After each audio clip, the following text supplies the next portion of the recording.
बोल कार्तिक मास की जय। 10वां अध्याय। राजा पृथु पूछने लगे कि हे मुने, आपने कार्तिक मास में विष्णु की पूजा का महात्म कहा। इस मास में किसी और भी देवता का पूजन या व्रत होता हो तो वह भी कहिए। नारद जी कहने लगे कि अश्विन शुक्ला पूर्णमासी को ब्रह्मा जी का व्रत होता है, कार्तिक कृष्ण चतुर्थी को गणेश जी का तथा अष्टमी व अमावस को श्री लक्ष्मी जी का व्रत होता है। कार्तिक में जो कुमारी इस व्रत को करती है उसको सुभोग्य पति मिलता है। जो विवाहित स्त्री इस व्रत को करती है उसका सौभाग्य अटल रहता है। प्रातःकाल स्नान आदि से निर्वित होकर चंदन आदि से गणेश जी का पूजन करके चंद्रोदय होने पर चंद्रमा को अर्घ्य देवे और फिर उत्सव मनाकर भोजन करे। स्त्रियों को अपने सौभाग्य के लिए इस व्रत को अवश्य करना चाहिए। नारद जी कहने लगे, हे राजा पृथु, इस व्रत का एक सुंदर इतिहास मैं तुमसे कहता हूँ, सुनो। भद्रवती नाम की एक पुरी में सुधर्मा नाम का एक राजा था। उसके रविदत्त, सुशर्मा, जय शर्मा और सुशोभन नाम वाले 4 पुत्र और वीरमती नाम वाली कन्या थी। उस कन्या वीरमती का विवाह देवव्रत के साथ हो गया। वे दोनों बड़े ही प्रेम के साथ रहते थे। एक दिन अचानक घर में बैठे हुए देवव्रत को सांप ने काट लिया, जिससे उसकी मृत्यु हो गई। वीरमती बहुत जोर से रोने लगी और चिल्लाने लगी। उसके चारों भाई तथा माता पिता भी वहां पर आ गए और सारा दुख रूपी समुद्र में डूब गया। सारा परिवार दुखी हुआ। उसी समय दुखों को दूर करने वाले पुलस्त्य ऋषि भी वहां पर आ पहुंचे। राजा ने हाथ जोड़कर कहा कि महाराज, कौन से पाप के कर्म से मेरी ये कन्या विधवा हुई है। तब पुलस्त्य जी ने कहा कि राजन, कार्तिक मास में तुम्हारी कन्या ने गणेश चतुर्थी का व्रत नहीं किया था, इसी पाप से ये विधवा हुई है। अब वह अब भी इस व्रत को करे तो उसका मृतक पति जीवित हो जाएगा। ये कर कर ऋषि तो चले गए और राजा ने अपने जमातर के मृत शरीर को तेल में डलवा दिया।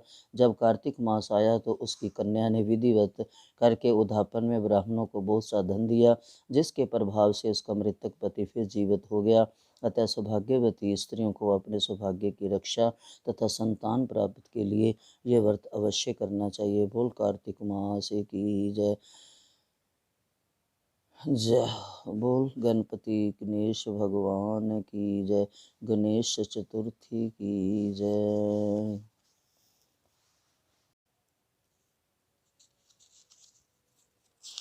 बोल कार्तिक मास की जय। 11वां अध्याय। एक समय नारद जी व्यास जी से पूछने लगे कि हे व्यास जी, गृहस्थ आश्रम सब आश्रमों से उत्तम क्यों माना जाए। तब व्यास जी ने कहा, जैसे सब नदियां समुद्र में आश्रय पाती हैं और सब जीव माता का आश्रय पाकर ही जीवित रहते हैं, 6 प्रकार के हैं, भिक्षुक, ब्रह्मचारी, सन्यासी, विद्यार्थी, गुरु पूजक, यात्री तथा जीविका रहित, ये सब गृहस्थों का ही आश्रय पाते हैं। फिर व्यास जी बोले कि हे नारद, अब तब अति पुण्य देने वाला एक पुरातन इतिहास सुनो। उतानपाद राजा का पुत्र उत्तम था, जो बड़ा बलवान और मदिरा पीने वाला था। उसने बहुला नाम वाली स्त्री के साथ विवाह किया और राजा रानी दोनों ही अति प्रेम के साथ रहने लगे। एक समय राजा ने वैश्या का नृत्य देखते हुए मदिरा पान किया और रानी को भी मदिरा पान के लिए कहा, परंतु रानी ने उसका कहना नहीं माना। इस पर राजा ने क्रोधित होकर अपने अनुचरों को आज्ञा दी कि वह रानी किसी निर्जन वन में छोड़ आए। तत्पश्चात राजा रानी के वियोग में दुखी तो हुआ, मगर उसने दूसरा विवाह नहीं किया और प्रजा के पुत्र के समान पालन करने लगा। एक दिन एक ब्राह्मण राजा के पास आकर कहने लगा कि हे राजन, कोई मेरी स्त्री का अपहरण करके ले गया है। उसके वियोग में मैं अति दुखित हूँ, इसलिए तुम उसे ढूंढ कर लाओ। राजा कहने लगा कि महाराज, मैं नहीं जानता कि आपकी स्त्री कौन किधर कहाँ ले गया। मैंने तुम्हारी स्त्री को कभी तक नहीं कि कैसे स्वभाव और रूप वाली है। तब ब्राह्मण बोला कि वह यद्यपि कठोर वचन बोलने वाली, कुरूपा, काले रंग की तथा कर्कश स्वभाव वाली है, परंतु मैं उसकी कोई निंदा नहीं करता, क्योंकि वह मेरी पत्नी अर्थात अर्धांगिनी है। तब राजा कहने लगा कि जब तुम्हारी स्त्री ऐसी कुरूप और क्रूर स्वभाव वाली है तो तुम उसे लेकर क्या करोगे। मैं अति सुंदर और कल्याणकारी दूसरी स्त्री लाकर दे सकता हूँ। ब्राह्मण कहने लगा कि राजन, मेरी स्त्री मेरे धर्म और कर्म की अर्धांगिनी है, उसकी रक्षा करना मेरा धर्म है। जो अपनी स्त्री की रक्षा नहीं करता उसका कल्याण नहीं होता। जो मनुष्य ऋतु काल के पश्चात अपनी स्त्री से भोग नहीं करता उसके पितर एक मास तक उसके रुधिर में तैरते हैं। ब्राह्मण के ऐसे वचन सुनकर राजा अपने शस्त्र लेकर रथ पर सवार होकर और चारों ओर घूम फिर उस स्त्री को खोजने लगा। कुछ दूर जाकर उसने एक आश्रम देखा। वहाँ पर एक महान तेजस्वी ऋषि कुशा के आसन पर विराजमान थे। राजा को देखकर भी उस ऋषि ने राजा का कोई आदर सत्कार नहीं किया और बोला, मैं जानता हूँ तुम राजा उत्तानपाद के पुत्र हो, मगर तुम यहाँ के कारण आए हो। राजा कहने लगा, हे मुने, ब्राह्मण के घर से कोई उसकी स्त्री को हर कर ले गया है। मैं उसी की खोज में इधर आया हूँ, परंतु आपने अर्घ्य आदि कुछ भी नहीं दिया और ना ही किसी प्रकार का सत्कार किया। इसका क्या कारण? ऋषि ने उत्तर दिया, राजन, तुम अर्घ्य योग्य होते हुए भी इस समय उसके पात्र नहीं हो, क्योंकि तुमने अपनी निरपराध स्त्री को वन में त्याग दिया है। जहाँ स्त्री का यह धर्म है कि वह तन मन से अपने पति की सेवा करे तथा उसकी आज्ञा का पालन करे, वहाँ पुरुष का भी धर्म है कि वह अपनी स्त्री का यथाचित सम्मान करे। जिस घर में स्त्रियों का मान होता है वहाँ पर देवताओं का वास होता है। जहाँ स्त्रियों का अनादर होता है वहाँ कभी सुख शांति नहीं रहती। इतना सुन लज्जा युक्त पूछने लगा कि भगवान, आप भूत भविष्य और वर्तमान तीनों काल के जानने वाले हैं, इसलिए कृपा करके बताइए कि ब्राह्मण की स्त्री को कौन और कहाँ ले गया है। राजा ऋषि राजा से कहने लगे कि राजन, अदिति का पुत्र बालक नामक राक्षस उस ब्राह्मणी को उत्पला व्रत वन में हर कर ले गया है। सो जाओ और उसको ढूंढकर ब्राह्मण का संयोग कराओ। राजा ने मुनि को प्रणाम किया और मार्ग पर जाकर पलारव वन में जा पहुंचा। वहां जाकर देखा कि उस जैसा ब्राह्मण ने बताया था वैसा ही उसका रंग रूप देखकर राजा ने उसे पहचान लिया और कहा कि हे कल्याणी, तुम कौन हो और इस वन में कैसे आई हो? ब्राह्मणी बोली, मैं अतिरात्र ब्राह्मण की पुत्री और विलास पुत्र की स्त्री हूँ। मैं अपने घर में अकेली सो रही थी कि बलक नाम वाला राक्षस मुझसे हर कर यहाँ ले आया। यहाँ लाने के बाद ना तो उसने किसी बात को कष्ट दिया, ना ही मेरा अस्तित्व नष्ट करने की चेष्टा की। इतना होने पर भी मैं यहाँ अत्यंत दुखी हूँ। राजा ने कहा कि हे ब्राह्मणी, वह राक्षस कहाँ गया? मुझको तुम्हारे पति ने ढूंढने के लिए भेजा है। ब्राह्मणी ने कहा कि वह इस वन में अमुक स्थान में गया है। तब राजा ने ब्राह्मणी के बताए हुए स्थान पर जाकर राजा को देखा। राजा को देखकर वह राक्षस उसके पैरों पर गिर पड़ा और कहने लगा, हे राजन, मुझे क्या आज्ञा है? राजा ने कहा कि हे निशाचर, तू इस ब्राह्मणी को क्यों लाया है? राक्षस कहने लगा कि राजन, इस ब्राह्मणी का पति राक्षसों को मारने का मंत्र जानता है। अतएव जब हम यंत्र का अन्न ग्रहण करने के लिए जाते हैं तो वह हमको वहाँ से भगा देता है, क्योंकि सब जगहों का वही आश्चर्य बनता है। ये इसी कारण उस ब्राह्मण को दुखी करने के लिए मैं उसकी स्त्री को हर लाया हूँ, क्योंकि बिना स्त्री के पुरुष कर्म का अधिकारी नहीं होता। यह सुनकर राजा ने विचार किया कि यह राक्षस भी हमारी ही निंदा करता है। मुनि ने भी हमको अर्ध्य योग्य नहीं समझा। राजा अपने मन में ऐसा विचार ही रहा था कि राक्षस कहने लगा, राजन, मैं आपकी प्रत्येक आज्ञा का पालन करूंगा। इतना कह हाथ जोड़कर खड़ा हो गया। राजा ने कहा कि हे निशाचर, तुम इस ब्राह्मणी को इसके घर छोड़ आओ और जब हम याद करें तब हमारे पास आ जाना।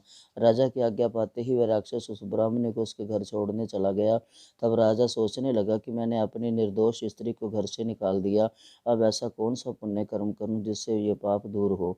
तब राजा पुनः हुजरी मुनि के पास गया और उनसे अपना कर्तव्य पूछा। मुनि ने कहा, हे राजन, तुम्हारी स्त्री को शतापात नाम के नाग ने वन में घूमते हुए देखा तो वह उसको पाताल लोक में ले गया।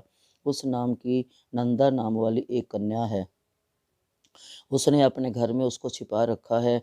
ये सुनकर राजा वहां से अपने घर आया और ब्राह्मण को स्त्री सहित अपने घर में देखकर बहुत प्रसन्न हुआ। तत्पश्चात राजा ने बालक नामक राक्षस को याद किया तो वह तुरंत ही राजा के पास आकर उपस्थित हो गया। बालक को देख राजा ने उसे पाताल लोक से अपनी स्त्री को लाने का आदेश दिया। उसके बाद वह राक्षस पाताल लोक गया और वहां से राजा की स्त्री को लाकर उसको सौंप दी।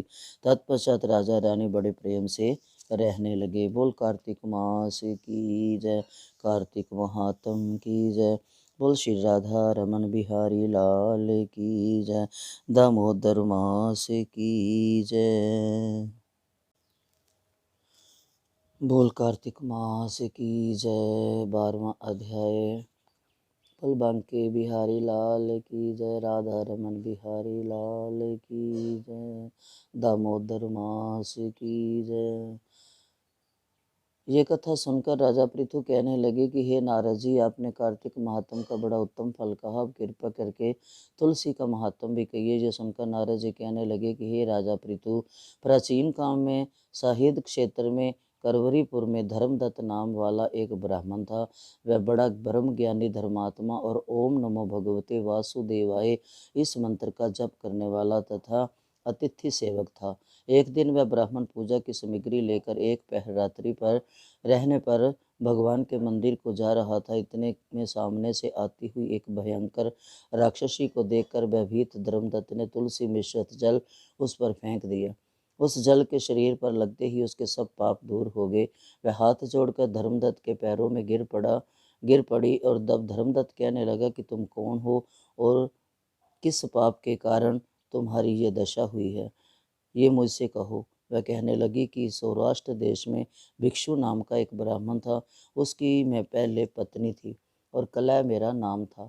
मैं ना तो कभी अपने पति से मीठे वचन बोलती और ना ही उसको खाने के लिए अच्छे फल व भोजन देती थी।